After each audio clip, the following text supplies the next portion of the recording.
என் பேர் ஆலந்தூர் லோகராஜ். முஸ்லீம்ன்றது எல்லாருக்கும் பொதுவான, முஸ்லீம்களுக்கு முஸ்லீம்ன்றது இஸ்லாம்ன்றது எல்லாருக்கும் பொதுவானது. அப்படிப்பட்ட நேரத்தில் இதில் ஷியா பிரிவு, சன்னி பிரிவு, அப்புறம் இன்னும் சில பிரிவுகள்லாம் இருக்கு. எப்படி இந்த வேறுபாடு இஸ்லாத்தில் உருவாகியிருக்கு? இது எப்படி இந்த வேறுபாடை பார்க்கப்படுகிறது என்பதை தயவு செய்து விளக்கம் தந்தால் நன்றியுடைய இருப்பேன். அதாவது அழகான கேள்வி கேட்டிருக்கிறாங்க. இஸ்லாங்கிறது ஒரு மார்க்கம் தான். நம்ம கூட பெருமையாக என்ன சொல்லுவோம்? ஒரு இறைவன், ஒரு தூதர், ஒரு வேதம், ஒரு மார்க்கம், இப்படியெல்லாம் சொல்லக்கூடிய ஒரு மார்க்கம் தான் இஸ்லாம்ங்கிறது. இப்படியான ஒரு மார்க்கத்தில் ஷியான்னு சொல்லி அவங்க ஒரு டைப்பாக என்ன செய்கிறாங்க? அவங்க கொள்கை கோட்பாடு வணக்கம் செஞ்சிட்டு இருக்கிறாங்க.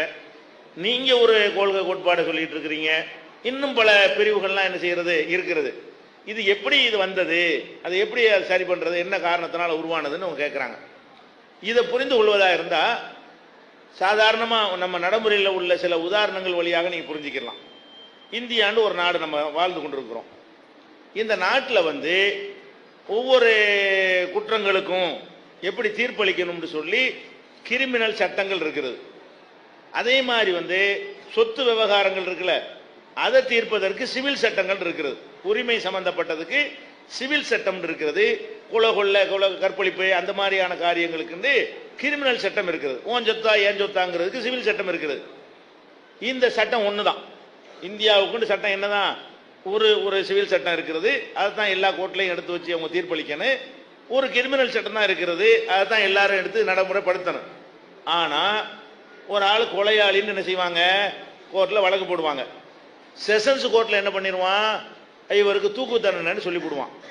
அதுக்கு எந்த சட்டத்தை வச்சிருப்பான்? அந்த கிரிமினல் சட்டம் தான் வச்சிருப்பான். இவன் எதிர்த்து ஹைகோர்ட்டுக்கு அப்பீலுக்கு போவான். ஹைகோர்ட்டில் என்ன பண்ணுவான்? அவருக்கு அந்த தப்பு, அவர் குற்றவாளி இல்லைன்றான். ஒரு சட்டத்தை வச்சுக்கிட்டு தான் அவனுக்கு தூக்கு தண்டனைங்கிறான் ஒருத்தன். அதே சட்ட புஸ்தகத்தை வச்சுக்கிட்டு தான் இன்னொருத்தன் என்ன பண்றான்? மேலே போனவுடனே அதெல்லாம் கிடையாது அப்படிங்கிறான். இந்த RSS இயக்கத்தில் அந்த அலுவலகத்தில் பாம்பு பிளாஸ்ட் நடந்துச்சு. வெடிகுண்டு வச்சாங்க. வெடிகுண்டு வச்சு அது பெரிய அந்த பில்டிங்கை டேமேஜ் ஆச்சு. சேத்துப்பட்டில் உங்களுக்கு தெரியும். அது சம்பந்தமான கேஸ் நடந்துச்சு. கீழ்கோர்ட்லேருந்து மேலே தனி கோர்ட்டு சென்னையில் வரைக்கும் என்ன பண்ணிவிட்டாங்க? அவங்கெல்லாம் குற்றவாளிகள்னு சொல்லி ஆயுள் தண்டனை கொடுத்துட்டாங்க. போன வாரம் என்ன பண்ணிட்டாங்க? சுப்ரீம் கோர்ட்டில் அப்பீல் பண்ணி இருந்தாங்க. போன வாரம் சுப்ரீம் கோர்ட்டில் என்ன பண்ணிட்டாங்க? அதில் அவங்க குற்றவாளி கிடையாது, பொய் வழக்கு அப்படின்னு சொல்லி டிஸ்மிஸ் பண்ணி எல்லாத்தையும் வெளியே அனுப்பிட்டாங்க. இப்போ நம்ம என்ன கேட்குறோம்னு கேட்டால், சட்டம் ஒன்று தானே, ஒரு சட்டத்தை வச்சு தானே ஒரு சொத்து கூட கேஸ் போடுவீங்க. கீழ்கோர்ட்டில் எனக்குமா, மேல் கோர்ட்டில் அவனுக்குன்றுவான். கீழ்கோர்ட்டில் எனக்குன்னு சொல்லிடுவான். அவனு அந்த சட்ட புஸ்தகத்தை தான் வச்சுக்கிட்டு இருக்கிறான். மேலே உள்ளவனுக்கு வேற சட்ட புஸ்தகமா? இதே சட்ட புஸ்தகத்தை மேலேயும் வச்சிருக்கிறான். அவன் என்ன பண்றான்? அவன் பார்த்துட்டு இல்லப்பா எதை விட்டுருவான். ஏன் இப்படி வருதுன்னு கேட்டா, மார்க்கம் ஒன்னா இருந்தாலும் மனிதனுடைய சிந்தனைகள் இருக்குல்ல ஒரே மாதிரியா இல்லை. எல்லாரும் ஒரே மாதிரி சிந்திக்க மாட்டேங்கிறான். கரெக்டா புரிஞ்சுக்கிறவன் இருக்கிற மாதிரி ஒண்ணு கிடக்க ஒண்ணு புரிஞ்சுக்கிறவன் இருக்கிறான். சட்டத்தில் இருக்கு, அது சொன்னது ஒன்னா இருக்கும், விளங்குனது ஒன்னா இருக்கும். இவன் விளங்கினவன் தப்பா விளங்கிட்டா அதுக்கு தகுந்த மாதிரி தீர்ப்பு தப்பா போயிடும். சரியா விளங்கிட்டா அதுக்கு தகுந்த மாதிரி தீர்ப்பு சரியா போயிடும். அப்ப புஸ்தகம் குர்ஆன் ஒன்னா இருந்தாலும் எப்படி நம்ம தாய் பாஷையில் இருக்கிற சட்டத்தையே இவன் ஒரு மாதிரி அவன் ஒரு மாதிரி விளங்கிட்டு தீர்ப்பளிக்கிறாங்களோ, அதே மாதிரி தான் குர்ஆன் ஒன்னா இருந்தாலும் நபியுடைய போதனை ஒன்னா இருந்தாலும் அதை படிக்கிறவன் என்ன பண்றான்? சில பேர் சட்டத்தை படிக்காமையும் தீர்ப்பளிச்சுட்டு போயிடுறான். சில பேர் படிச்சு ஒன்னோட கொண்டு விளங்கிட்டு என்ன செய்யறான்? அது சொன்னது ஒன்னா இருக்கு, விளங்குனது ஒன்னா இருக்கு, அப்படி தீர்ப்பளிச்சுட்டு போயிடுறான். இந்த மாதிரியான ஒரு அடிப்படையில் தான் இந்த மாதிரி பிரிவுகளும் முஸ்லிம்கள் மத்தியில் வருது. அவங்க குறிப்பிட்டு சொன்ன அந்த ஷியா சன்னி பிரிவுக்கு மட்டும் வருவோம். பெரிய மேஜரான பெரிய பிரிவு எது? முஸ்லிம் சமுதாயத்தில் ஒன்று ஷியாம்பாங்க, இன்னொன்று சன்னின்னு சொல்லுவாங்க. ஷியாங்கிறவங்க யார் தெரியுமா? இப்போ நபிகள் நாயகம் ஸல்லல்லாஹு அலைஹி வஸல்லம் அவங்களுடைய குடும்பத்தார் மட்டும்தான் இஸ்லாமிய அரசாங்கத்துக்கு தலைமை தாங்கன்னு, வேற யாரும் ஆட்சிக்கு வரக்கூடாதுங்கிற கொள்கை ஷியா கொள்கை. ஷியாவுடைய கொள்கை என்ன? இப்போ ரசூல் ஆட்சி, நபிகள் நாயகம் ஆட்சியில் இருந்தாங்கல்ல, நபிகள் நாயகத்துக்கு அடுத்து யார் வந்திருக்கணும்? அபூபக்கர் வந்திருக்க கூடாது, உமர் வந்திருக்க கூடாது, உஸ்மான் வந்திருக்க கூடாது, மர்மம் அலி இருக்கார்ல அவர் தான் வந்திருக்கணும், அப்படிங்கிற மாதிரி என்ன செய்வாங்க? இதுதான் ஷியா கொள்கைங்கிறது. என்னன்னா, கவர்மெண்ட்டுக்கு ஆட்சிக்கு வர தலைமைத்துவத்துக்கு வருவதாக இருந்தால் யார் தான் வரணும்? நபியுடைய குடும்பம் தான் வரணும்னு சொல்லி அவங்க என்ன செஞ்சாங்க? ஒரு கொள்கையை கொண்டு வந்தாங்க. இந்த கொள்கை குர்ஆன்ல இருக்குதா? இந்த கொள்கை குர்ஆன்ல இல்லை. இந்த கொள்கை நபிகள் நாயகத்துடைய போதனையில் இருக்குதா? கிடையாது. இவங்க ரெண்டையும் பார்க்காம இவங்களா நபிகள் நாயகத்தை நேசிக்கிறோம், இதெல்லாம் ஒழிக்கத்தான் வந்தாங்க. நபிகள் நாயகம் வந்தது என்ன? இந்த பாரம்பரியத்தினால மரியாதை கிடையாது. ஒருத்தன் யாருடைய வம்சம்ங்கிறதை வைத்து ஒருத்தனுக்கு சிறப்பு கிடைக்காது. ஒருத்தனுக்கு சிறப்பு வேணும்னா அவன் நடவடிக்கையினால சிறப்பு கிடைக்கும். ஒருத்தன் நல்ல மனுஷனா வாழ்ந்தா சிறப்பு கிடைக்குமே தவிர நல்ல மனுஷனுக்கு பிறந்தா சிறப்பு கிடைக்காது. நல்ல மனுஷனுக்கு பிறந்து கெட்ட செயல் பண்ணா அவனுக்கு சிறப்பு கிடைக்குமா? நம்ம குர்ஆன்ல எடுத்து பார்த்த நூஹ் நபி நல்ல மனிதர் தான், அவர் மகனுக்கு சிறப்பு கிடைக்கல. வழங்குதா? இப்ராஹிம் நபி நல்ல மனிதர் தான், அவர் தகப்பனுக்கு சிறப்பு கிடைக்கலைங்க. நல்லவராக இருக்கல. அவரவர் நல்லவரா. இஸ்லாத்தினுடைய பேசிக்கே என்ன? ஒரு சுமையை ஒருவர் சுமக்க மாட்டார். நான் நல்லவனா இருந்ததுனால அதனுடைய நன்மை என் மகன் சுமக்க முடியாது, என் தகப்பன் சுமக்க முடியாது. என் தகப்பன் கெட்டவரா இருந்தா அந்த பாவத்தை நான் சுமக்க முடியாது. இதுதான் இஸ்லாமிய ஃபண்டமெண்டல் கொள்கை. இந்த ஃபண்டமெண்டலை கூட பார்க்காம ஷியா என்ன பண்றான்னு கேட்டா, அவன் பக்திங்கிற பேர்ல ரசூலுல்லாஹ் மேல அன்பு வைக்க வேண்டியதுதான், பக்தி வைக்க முடியாது. கண்ணை மூடிக்கிட்டு செய்யறது நேசிக்கிறோம்னு சொல்லிவிட்டு அந்த மாதிரி கிறுக்குத்தனங்களை பண்றதா ஷியாங்கிறது. இந்த நேற்று நடந்த சம்பவத்தை கூட நீங்க எடுத்துக்கலாம். இந்த முஹர்ரம் மாசத்துல இந்த 10வது நாள்ல என்ன செய்யறாங்க? பஞ்சாண்டு சொல்லி ஒரு போய்கிட்டு காயப்படுத்திட்டு போறாங்கல்ல, இரும்பு அடிச்சுக்கிட்டு ரத்தம் ஓட, அதான் ஷியாங்கிறவங்க. இந்த ஷியா கூட தான் அதை பண்ணுவாங்க, மற்ற யாரும் பண்றது கிடையாது.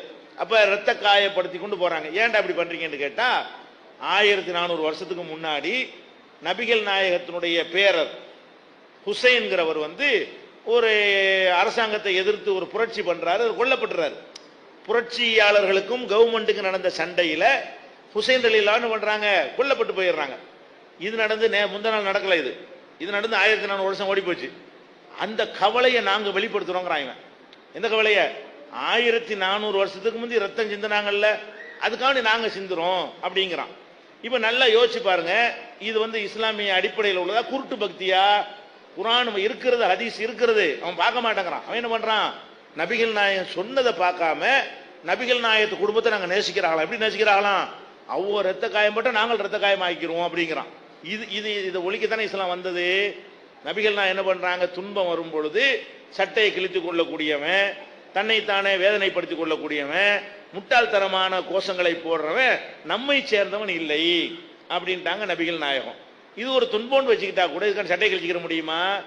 தலையை விரிச்சு போட்டு ஆட முடியுமா?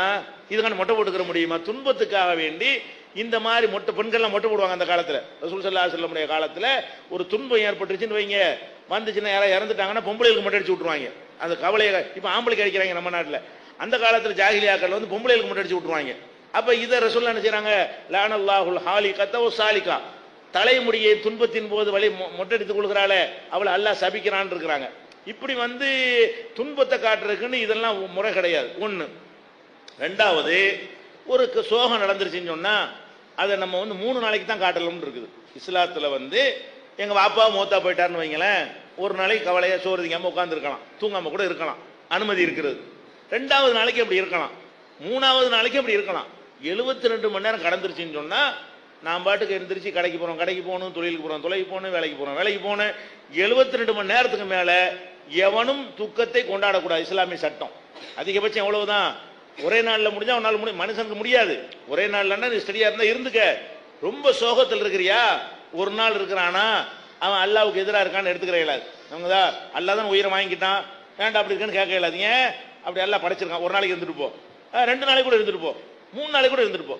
3 நாள் கடந்துருச்சுன்னு சொன்னா வேலைக்கு போகணும், எந்த வேலையும் நிறுத்தக்கூடாது. பொம்பளையா இருந்தாலும் ஆம்பளையா இருந்தாலும் சாப்பிடலாம் மாட்டேன், கவலையா இருக்கேன். கவலையா இருந்து ஒரு நாளைக்கு சாப்பிடாட்டி விட்டு போயிருங்க, 2வது நாளைக்கு சாப்பிடாலும் விட்டு போயிருங்க. 3வது நாளைக்கு சாப்பிடலாண்டாங்களா ஓட்டு என்ன செய்யணும்? என்ன 3 நாளைக்கு என்ன சோகம் அப்படின்னு கேட்கணும். 3 நாளைக்கு மேல கிடையாது. இப்ப நான் என்ன கேட்கிறேன், இப்போ ஹுசைன் ரலியல்லாஹு முந்த நாள் தான் கொல்லப்பட்டாங்களா? 3 நாள் தான் ஆகுதானே? அவர் கொல்லப்பட்டு 3 நாள் தான் ஆகுதா? ஏன்னா எத்தனை 1000 வருஷம், எத்தனை நூற்றாண்டுகள் ஓடி போய் விட்டது. நாள் கணக்கில் எடுத்து 1400 வருஷத்துக்கு நீங்க 4ஆல் பெருக்குனீங்கன்னா அது எத்தனை நாட்கள் வரும் கணக்கு பண்ணிக்கிறங்க. அவ்வளவு நாட்கள் ஓடிவிட்ட பிறகு இவன் சோகம் அனுபவிக்கிறாங்கிறான். இப்ப சோகம் மனுஷனுக்கு வரும். இப்ப நான் கேட்கிறேன், உங்க எல்லாருக்குமே யாராவது ஒருத்தர் இறந்து போயிருப்பார்ல உங்க குடும்பத்துல, உங்க தாத்தாண்டு வச்சுக்கிறோமே, தாத்தா கூட யாருக்காவது இருப்பாங்க, கொள்ளு தாத்தா வச்சுக்கிறோமே, உங்க கொள்ளு தாத்தா இறந்து போயிட்டாரு, அதை உங்கள்கிட்ட சொல்றாங்க கொள்ளு தாத்தா இறந்துட்டாராமலன்னு. எப்ப 10 வருஷம் முந்தி மூத்தா போனது, அப்படி கண்ணீர் வருமா உங்களுக்கு? இயற்கையா வருமானேன். நேற்று இறந்த செய்தியை பத்தி நினைவுபடுத்தினா கண்ணீர் வரும், முந்தா நாள் நடந்ததை பத்தி பண்ணா கண்ணீர் வரும். 25 வருஷம் முந்தைய உங்க அப்பா மொத்தா போயிட்டாங்களோ அவங்க சொல்லுவானா, சிரிச்சுக்கிட்டு சொல்லுவாங்க. 25 வருஷம் மொத்தா போயிட்டாங்க என்ன செய்வா, சிரிச்சுக்கிட்டு சொல்லுவானா அழுவானா? இது பொய் தானே, நடிக்கிறான். இவனுக்கு சோகமே கிடையாது. நெசமா சோகமா இருந்தா பரவாயில்லைங்களாம். இது ஒரு சடங்கு, ஒரு இதுக்காக வேண்டி செய்யறானே தவிர உண்மையில் அவன் எவனுக்கா சோகம் இருக்குதா? இருக்குமா? இயற்கை இருக்குமா? அப்பப்ப நடந்தா தானே இருக்கு. நடந்து புருஷன் செத்து போய் 25 வருஷத்துக்கு உங்களுக்கு அழுவிட்டா இருப்பா. என் புருஷன் 25 வருஷம் மூத்தா போயிட்டாருன்னு எவனா அழுவ மாட்டான். புருஷன் செத்துக்கே செய்ய மாட்டான் அவனுக்குதா. அதனால 3 நாள் தான் இஸ்லாத்துல உள்ளது. அப்ப இந்த மாதிரி புரிந்து கொள்ளாமல் பக்திங்கிற பேர்ல கூடுதல் என்ன செய்யறாங்க அவங்க எடுத்துக்கிறாங்கல்ல. அதனால இந்த ஷியாங்கிற பிரிவு வருது. நாங்க கூட கமிஷனர்லாம் மனு கொடுத்தோம். இந்த மாதிரி ரத்த காயப்படுத்துறாங்க, சட்டவிரோதம், தடுத்து நிறுத்துங்க. உண்மை செய்ய கவர்மெண்ட் ஒன்றும் செய்ய மாட்டேங்குது. சட்டப்படி செய்யக்கூடாது. இந்திய சட்டப்படி ஒருவன் தன்னைத்தானே ரத்த காயப்படுத்துவது என்ன செய்யணும், பிடிச்சி உள்ளதுக்கு வைக்கணும். தற்கொலை செய்ய வந்தா உள்ள பிடிச்சி வைக்கிறோம்ல. தற்கொலை முயற்சி கேஸ் அழகா போடலாம். இதுல தற்கொலை முயற்சி கேஸ் போடாம என்ன பண்றாங்க, போலீஸ்லயே என்னத்தை புகார் கொடுத்தாலும் அனுமதிக்கிறாங்க. ஏன்? மதத்தின் பெயரால செஞ்சா நம்ம நாட்டில் பாத்துக்கிற மாட்டேங்கிறாங்க. தப்பு தானே யாரும் செஞ்சாலும். அதனாலதான் இந்த பிரிவுகள் வருது. குர்ஆனை கரெக்டா பார்த்துட்டாங்கன்னா பிரிவுலாம் வராது. நபிகள் நாயகம் சொன்னதை கரெக்டா படிச்சாங்கன்னா என்ன வராது, பிரிவு வராது. படிக்க தவறினால் பிரிவு வந்து போயிடும். அல்லது அறகுறையான ஒரு ஞானத்தோடு பார்த்தாங்கன்னா பிரிவு வந்துடும். ஒண்ணு கிடக்க ஒண்ணு அவன் இஷ்டத்துக்கு வியாக்கியானம் கொடுத்தா என்ன ஆயிரும், பிரிவு வந்துடும். ஒழுங்கா பார்த்தா என்ன வராது, பிரிவு வராது.